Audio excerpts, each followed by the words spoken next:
assumptions. Is this the right way to do things because we've always done it this way? Maybe not. Maybe it is. Maybe it's not.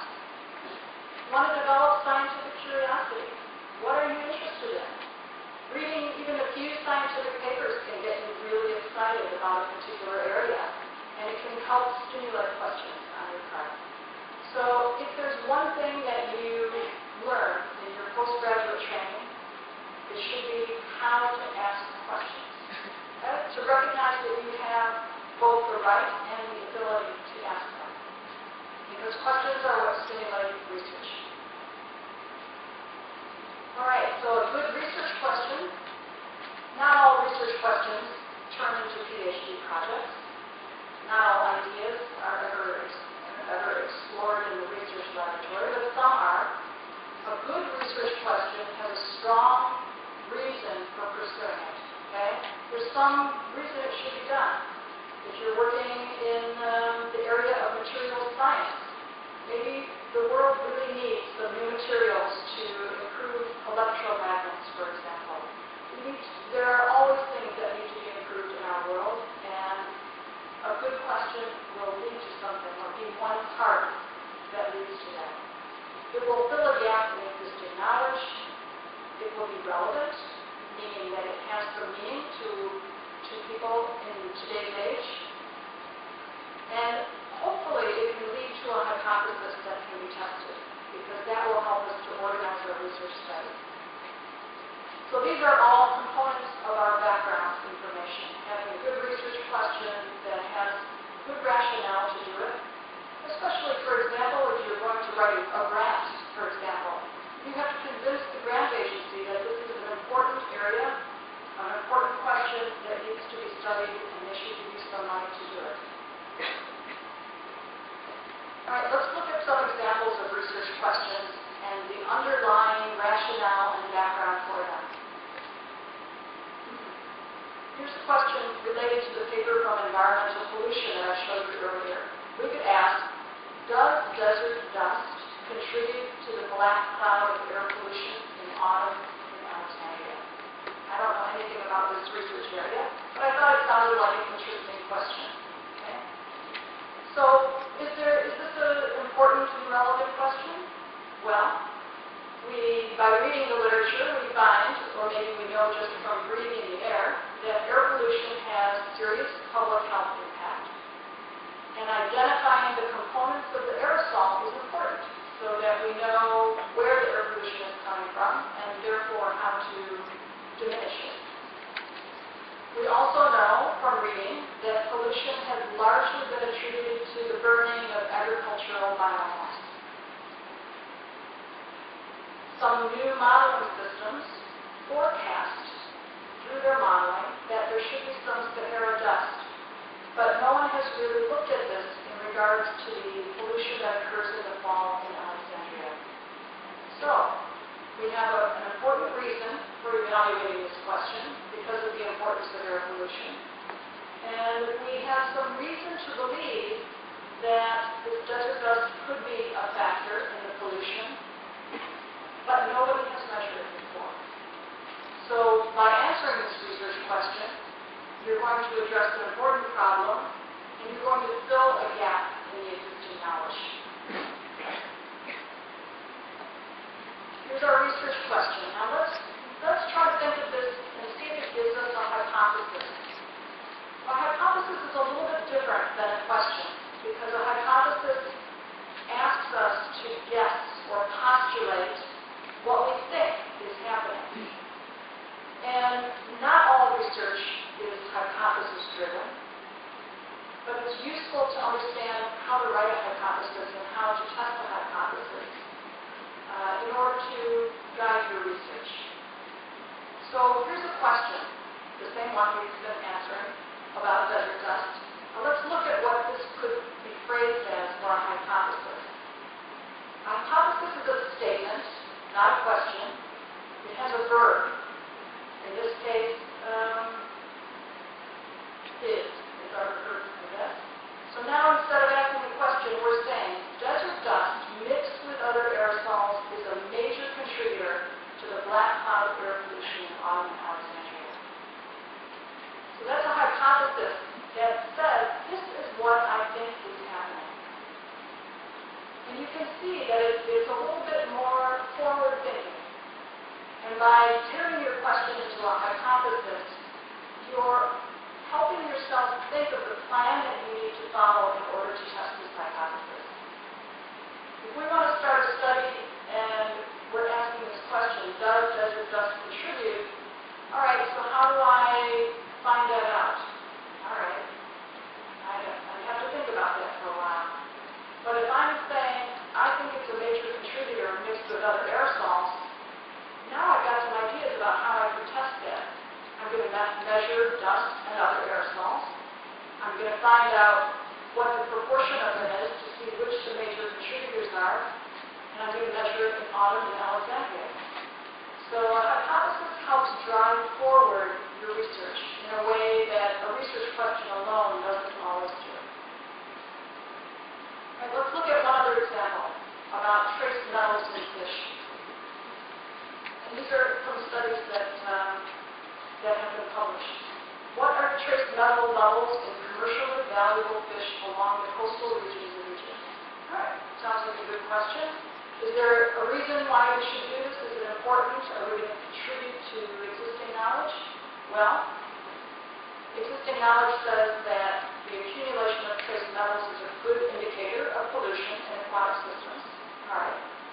The northwest coast of Egypt has been subject to high levels of contamination. That's a known. And there are some new methods available whereby we can measure these trace minerals in fish tissue. So there's some importance in terms of health factors, in terms of existing conditions in the area that warrant study. And we have also a new method that now we can apply to some existing problems. So these are the statements that we've learned from the literature that help support our research question and define why it's justified and what our study can do to address it.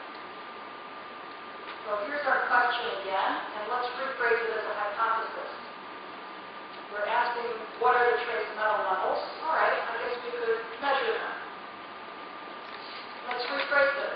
Trace metal levels in commercially valuable fish are the same in coastal areas with and without known industrial contamination. So that's saying it a little bit different. This is what would be called a null hypothesis, because it's saying there would be no difference in areas with and without contamination. But what it's giving us is a statement that we have to prove being right or wrong with our research design. So it's going to help us by making this into a hypothesis to design our study so that the results that we get allow us to determine whether the industrial contamination has an effect on the trace metal levels. Okay? Once we've written our research question and hopefully developed a hypothesis, then we want to develop specific aims or objectives. These are the steps that we will take now to answer the question or to prove or disprove a hypothesis. When you're writing specific aims, you should number them. This is aim number 1, this is aim number 2, and number 3, and so on, as many as it takes. They should be realistic, and they should be something you can achieve in the study that you do. Okay? Each of the specific aims should relate back to your question. They should answer some part of the hypothesis or question. And these are so important because they really define the structure of your work. If you have 3 specific aims, you want to make sure that you have in your methods the methods that will address each of those specific aims. You're going to have results for each of those specific aims. So they create a structure that not only is going to carry through your research, but it's going to be really important when you write the manuscript reporting that research as well. So here's some examples of specific aims for our desert dust experiment. We're going to obtain daily data from spring until autumn on the distribution and properties of aerosols using some satellite data. Okay? Our second aim is to look at the optical depth of those aerosols, which will give us an idea of how much is there. And and in what proportion. And our third aim is going to be look at changes in movement patterns because we're interested in what the aerosols are at a particular period of time. So these are things that we can measure. They're things that have time frames, that use specific methods, and you can see how these aims really create now the structure around which we're going to develop the methods for this particular study. For our fish study, we're going to use this novel technique, whatever it is, to measure 5 trace metals in 3 species of fish in the edible tissues. So we're really getting pretty specific in our specific aims, and that's exactly what we want to do. We want to know exactly what we're going to do. And we want to compare the fish in bays that have known industrial heavy contaminants with those that don't. And then we also maybe want to compare the results with maximum permissible levels. So we have some application of our results to recommendations about where you can eat fish from, for example. Okay? So these aims all relate back to our hypothesis of comparing fish in different parts of Alexandria Bay. And there are things that we can do. Can we compare results with maximum permissible concentration? Yes. I'm thinking of my methods. I need to know what those concentrations are. I'm going to compare them statistically with this test, etc. So the aims are already helping me to plan out the rest of my study.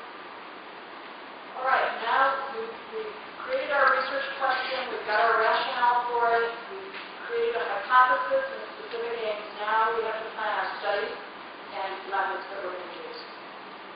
So there's many different types of study design, and I'm not an expert in study design, but it's always good to ask an expert about study design, how to design your study in the best way possible so that the conclusions that you get, the results that you get, in fact allow you to answer that research question. Okay? So we want a design that's appropriate and will allow you to draw valid conclusions. In general, there are descriptive studies, and then there are explanatory studies. Descriptive studies generally help you generate hypotheses. They're describing something that is happening. Whereas explanatory studies are studies that you're planning, you're looking at a control group, an experimental group, or multiple groups. You have specific variables that you're evaluating, and generally you can draw some conclusions and test hypotheses with those types of studies. Then we're going to detail the methods that we're going to use to achieve each of the specific aims that we designed for our study. Now, when planning a study, we have to think about ways in which we can reduce bias, because scientists are people, as you know. And we don't always think of the things that might enter into the way we do a study that could influence the results in a way that we don't intend them to. So, for example, if we're going to be choosing certain species of fish to evaluate in contaminated and uncontaminated parts of Alexandria Bay, how are we going to choose which species of fish we're going to measure? And where exactly in the bay are we going to choose them from? And so we want to make sure that our selection criteria, the methods by which we're choosing our samples or the subjects of our study, isn't going to affect the results in an unintended way. We want to have as objective a study as possible, free of bias, so that when we get our results, we know our results reflect only the experiment and not that we decided to use this species of fish because it was more convenient, for example. There's many different kinds of bias, and I've listed a few here. They include things like how do you select the subjects to use, as I just mentioned. Sometimes subjects are lost in the course of the study, and you might lose more in one group than another, and that can create some bias in the results. There can be bias in how we evaluate the results. So if you're the person measuring the chromium level in these fish, you don't want to know whether the fish are from the contaminated bay or the uncontaminated bay. Because just knowing that